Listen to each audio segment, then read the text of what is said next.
Mesdames et messieurs, bonjour. Donc, on va parler en fait dans ce deuxième chapitre de notre formation Java J2E des applications web et des applications d'entreprise qu'on peut réaliser avec la plateforme Java J2E.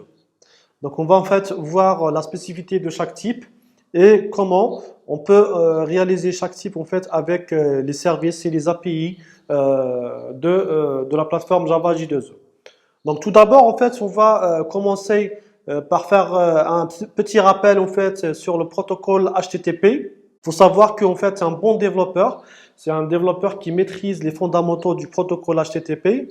Parce qu'en fait, pour comprendre comment développer les applications, il faut d'abord en fait comprendre en fait comment ces applications communiquent entre elles et comment en fait une application qui est déployée sur un serveur communique avec le client.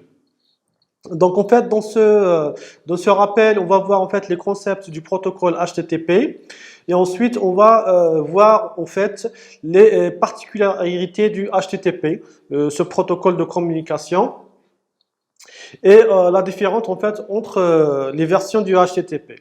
Donc ensuite on va voir en fait le modèle de fonctionnement du HTTP, le modèle client-serveur et comment en fait HTTP gère les connexions et l'ouverture et la fermeture des sockets. Ensuite, on va voir en fait les différentes méthodes de HTTP, notamment GET, POST, etc. Il est très important en fait de connaître ces méthodes et leur fonctionnement pour maîtriser le développement web.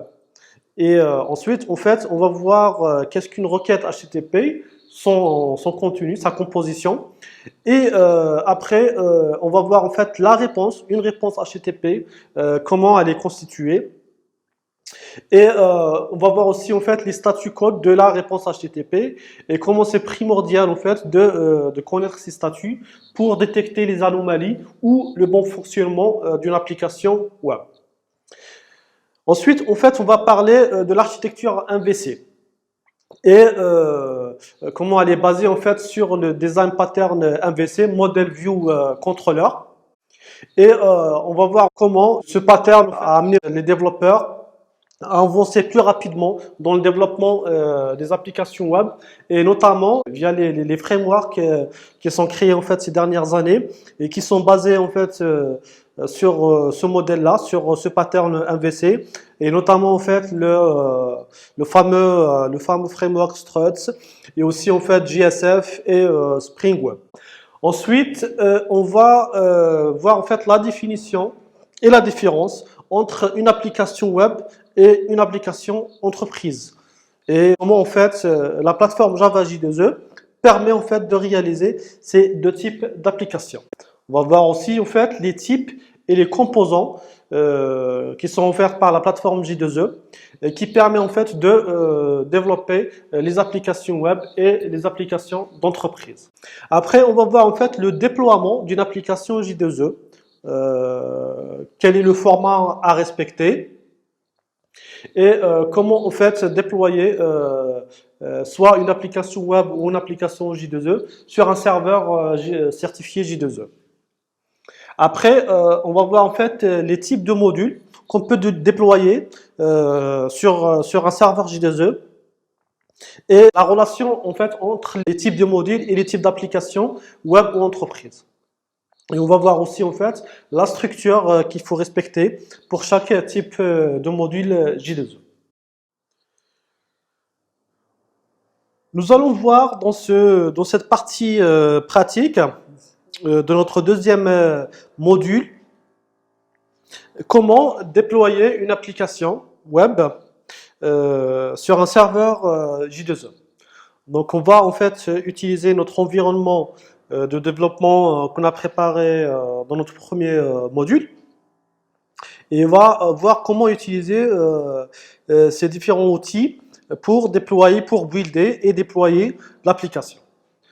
Donc tout d'abord en fait on va ouvrir IntelliJ en fait et voir via une application exemple que j'avais déjà préparée comment builder cette application via le plugin Maven.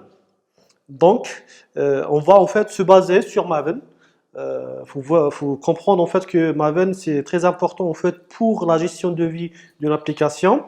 Et on va voir en fait comment on va l'utiliser dans chaque étape de développement de l'application.